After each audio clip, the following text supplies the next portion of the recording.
15મી August 1947માં ભારતને British શાસનમાંથી મુક્તિ મળી. આ દિવસને ભારતના સ્વતંત્રતા દિવસ તરીકે મનાવવામાં આવે છે અને દર વર્ષે આ દિવસને દેશભરમાં ઉત્સાહ અને ધામધૂમથી ઉજવવામાં આવે છે.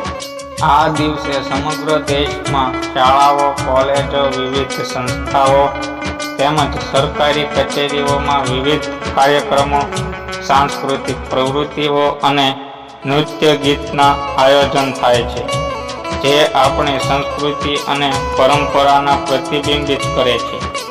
આ દિવસની ઉજવણી ખાસ કરીને આઝાદીના લડવૈયાઓને યાદ કરવામાં આવે છે, જેમણે ભારતને સ્વતંત્ર કરાવવા માટે પોતાની જિંદગીનું બલિદાન આપ્યું.